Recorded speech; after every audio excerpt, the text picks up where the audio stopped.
This the 2021 Dodge Charger wide body ScatPack, and this is what you guys want. The house payment,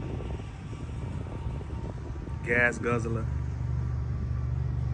insurance red flag, speed and bolt. Y'all check this video out and let me know if y'all still want it. It's a good car, but after this video it might change your mind.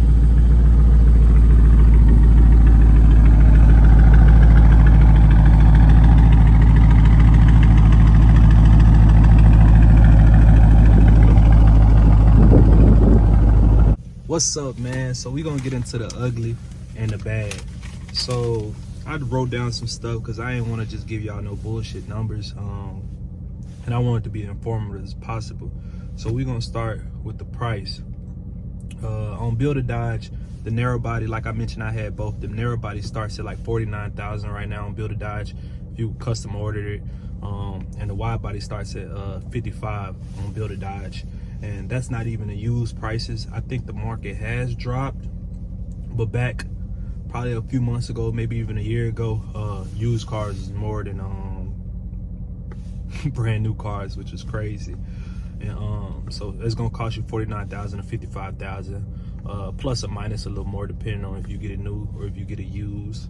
And then you have to think about payments, depending on your credit. Depending on your credit and your down deposit, realistically, you're looking for a narrow body or a wide body, you're looking at $550 to $1,000. I ain't even gonna cap to you, unless you just got 850 credit score or whatnot, which you still gonna be probably looking at 400. But unless you just fucking missed the perfect credit score, realistically, you looking at a $550 payment to like $1,000. On top of that, you got your insurance. Insurance, they don't care what your credit look like. Depending on your age, I know most of y'all watching this video probably relatively young, but depending on your age, they gonna tax your ass. I think my insurance, I go through USA. My insurance is $300, like $350, $300. But I ain't gonna lie to you, that is extremely cheap. I call everywhere else, people wanted $600, $500 a month like it was a car note. But USA is like military affiliated, so they gonna fuck with you a little bit. But for those who not military affiliated, man, I know they taxing y'all pockets. And then on top of the you got your you just pay for the vehicle, you got the payment for the vehicle. And when I say you pay for the vehicle, that's the down payment. You got the payments now coming in. Then you got the insurance coming in, and now you got the gas. Gas is a monthly bill. I ain't gonna lie to you. With these type of cars, depending on how much you drive, my fill up is 50 to 60 from E to full. It's gonna run you 50 to 60 on a good day. On a bad day, it might run you 100. And when I say bad day, it depends on the economy. If, gas is what it used to be. I think after COVID, what was it, like $4, $5 a gallon? Man, that motherfucker ain't gonna be moving nowhere. I'm gonna be walking, catching the shuttle bus. But you got to think about your gas too. And then like as we ride our cars, you're gonna need some maintenance. You're gonna have to upkeep your car. And then with that big thing is an oil change. I've had one oil change in this car. I've been in this car for probably about 2 to 3 months. Oil change is usually like a 4 to 5 month type of deal, 6,000 to 8,000 miles type of come in and change it out regularly. And I think I paid around $150 to $200 for my first oil change. We have OW40 oil, 7 quarts, expensive oil. So that's gonna run you $150 to $200 every time you go in there and get the oil change. I haven't done my brakes, got new brake pads and rotors and stuff like that. But from the community, I heard it's extremely expensive. I'm not looking forward to it, but I don't want to throw y'all some bullshit number and be like $1,000, $2,000. Since I haven't did it personally, I'm not gonna speak on it, but I'm just telling y'all from the community, be prepared to run them pockets for them brake pads. And then like as we move away, matter of fact, Tires. Like I said, I had the narrow body. I had 245, 275s in the back. That's another thing you gotta keep in mind. Is tires. You don't want no cheap tires because you're pushing almost 485 horsepower. You don't want no cheap tires. When I switched out my tires on my old ScatPack, which is a narrow body black ScatPack, I think I spent around $1,000, $1,000 to $1,200 redoing the whole 4 tires, and that comes with the rotation, the balancing, and things like that. So keep that in mind as well.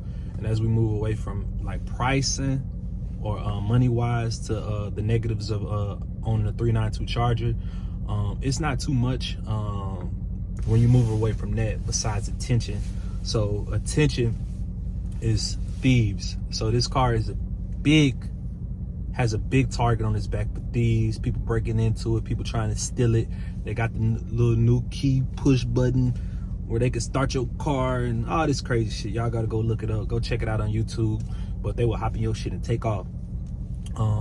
When I had my last narrow body, I got my car broken into probably about 2 or 3 times on 6th Street in Austin, and even in my own apartment complex. They just breaking into my stuff just because they feel like you got money or something like that. But I ain't gonna say it's gonna get them broken into because my new wide body right here hasn't got touched. But I've been real like cognitive of where I'm parking and where I'm going, so I try to prevent those things. And then with that attention as well, you're gonna have police attention. I have got pulled over several times for no reason. Cap. Now with the album out, are you paying attention to what people listen? But now I got pulled over several, not too many times, but they will pull you over just to check out what you going. They already got it in their head that, okay, we know this motherfucker cutting up, we know he gonna be speeding just because the type of car you got. Just like Mustangs got like a little bad image. The same thing with Chargers, not too much, but police know what you got when you riding the ScatPack or a Hellcat or even a RT. They already know what's up. They already got that programmed in their head, like, yeah, like I'm finna get him type shit. A lot of the times, and I got pulled over a few times. Some was warranted, some was unwarranted, but y'all got to keep that in y'all head as well. Another thing I forgot to mention, which I feel like a lot of my ScatPack gang and maybe narrow body Hellcat gang, well, I ain't in it no more because I got a wide body, but the main thing, the configurations of these Dodge Chargers, they don't really change body style.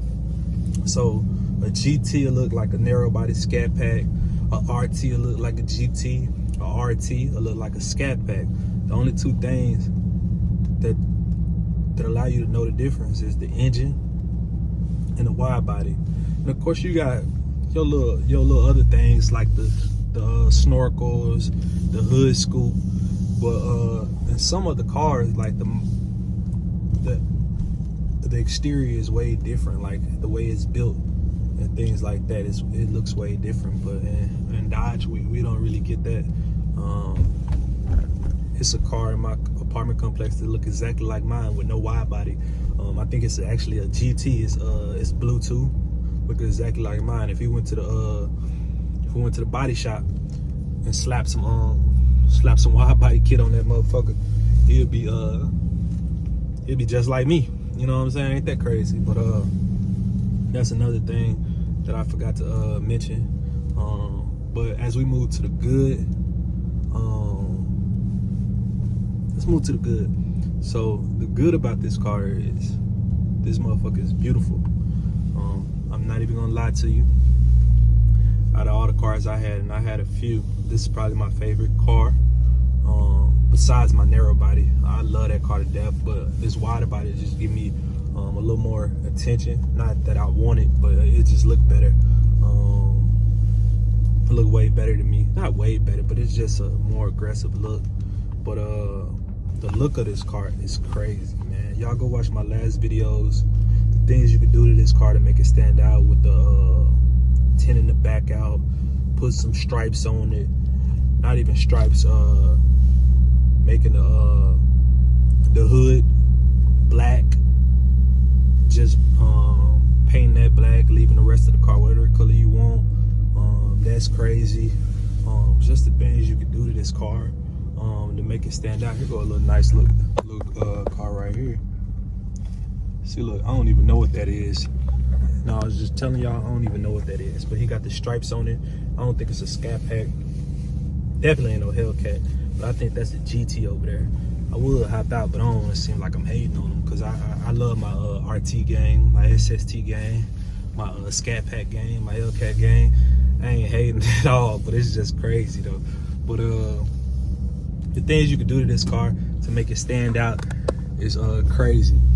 And also, what a lot of people I think a lot of people coming to understand is maybe 2025, don't correct me if I'm wrong in the comments, but they finna stop making these cars V8s this size. Like, this car is big to have a V8. It's like truly amazing. And we kind of take that for granted.